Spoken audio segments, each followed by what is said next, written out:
So we just saw where the sun's energy comes from. So now we're going to look at how a star can live for a very long time. So we're going to look at two different pieces of information. So the first thing is that our star, so a star here is a glowing ball of gas, and it's held together by two forces, gravity and this new force, nuclear fusion. So let's see how this works. So if you just have a big ball of gas, what's going to happen is that gravity is going to crush that ball inwards on itself. And if there's nothing to stop it, then that ball will just collapse, and it'll just keep on collapsing to a smaller and smaller point. There's more to that, but we'll skip that part. That this kind of gets into black holes, but we're just going to assume that we're just going to ignore that for now. Just imagine that the star is just going to keep on collapsing in on itself. So that's what gravity does. So gravity is going to crush the star inwards. That's the first part. The second part now, though, is what happens on the inside. As this star collapses inwards on itself, let's separate that even more. Let's look at it from the other end. So now let's say that you have a ball of gas, and at the center somehow you're able to cause a nuclear fusion or nuclear explosion. So what that does is going to create an explosion, and it's going to generate heat and pressure that's going to push the star outwards. So as time goes by, because of these nuclear explosions, the star is going to get bigger. And if it wasn't for gravity, the star would just keep on getting bigger and bigger and eventually disperse. But a star like our sun doesn't really change in size. So it just stays, for example, at this size, and it can burn for billions of years. And the way that it can do that is because our star is actually in balance between those two forces. So our star it doesn't grow and it doesn't shrink.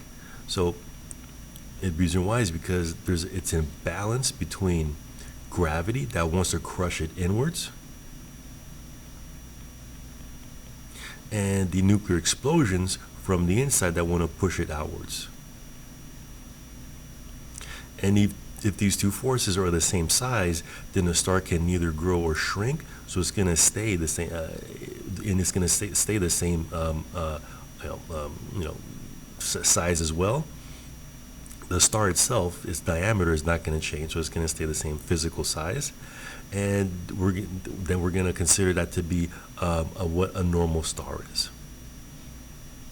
So a star then is in balance between two forces. So it's in balance between if the gravity or the gravitational attraction, which is going to be an inwards force,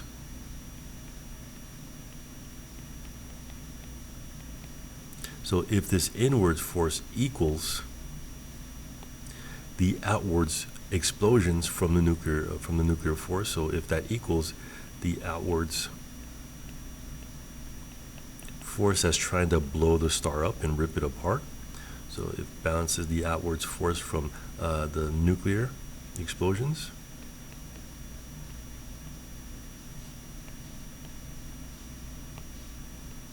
then that star is neither going to shrink nor is it going to grow, so it's going to stay the same size. So we're going to say then that the star is going to be, there's this special name for that, but we'll just take that to be our sun, a stable star. We'll just say that the star is going to be stable. And this is what you're seeing here. So you're seeing countless numbers of stars, and most of these stars are actually burning at a stable rate. So they're neither shrinking because of the strong crush of gravity, nor exploding outwards because of the outwards push of the nuclear forces. So they're burning stably because they're in balance between gravity and the nuclear explosions in the center.